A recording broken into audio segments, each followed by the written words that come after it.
Jen Watson. I was 18 years old, and I started working in the clubs and dancing.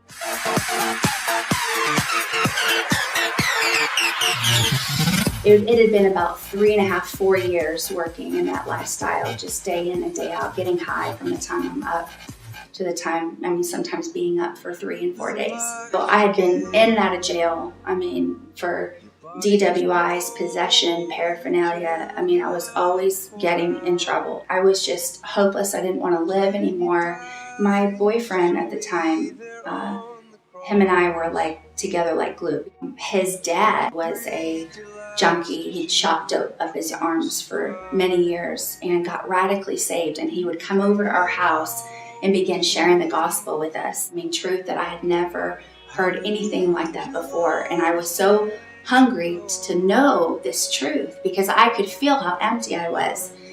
Jesus Christ, it was like he just reached his hand down and just pulled me up out of the muck and the mire that I was living in. He began to restore and he began to heal.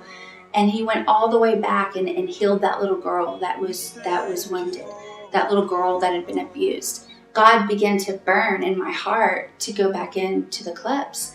And I would tell my friends and those girls that there is a man, Jesus, that can identify with all of their pain, that he took their shame on that cross, and that they don't have to live like that, that they're worth more. They're worth more than taking their clothes off for living. This was the journey, and we called it Mission Possible when we went to Canada.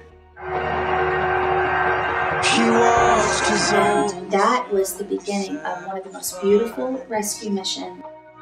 He gave it all for me, yeah. Hallelujah, what a Savior.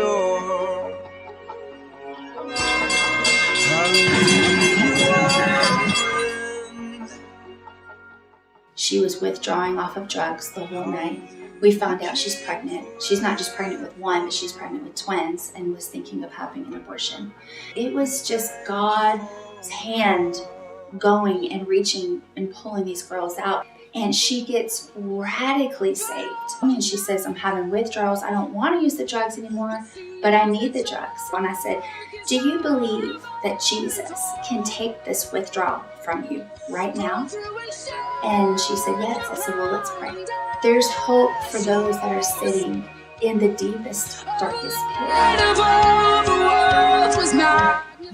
The hope of the world and the nations is the gospel.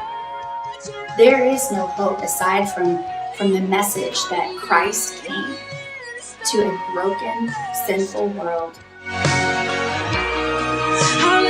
Died on the cross for the pornographers, for the traffickers, not just the trafficked, but he died and took our sin upon his body. The issue of sex trafficking and human trafficking and women and children being exploited, and the issue of the innocence, the shed blood through abortion. These are huge justice issues.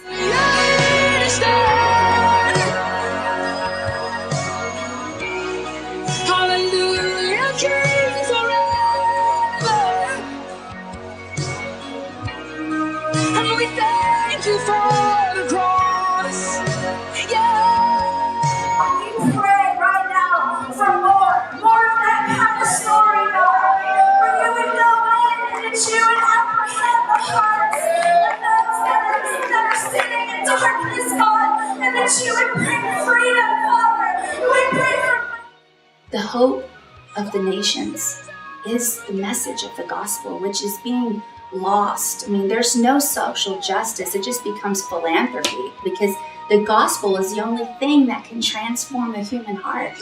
There is no program or no counseling that can transform the heart of a person but the gospel.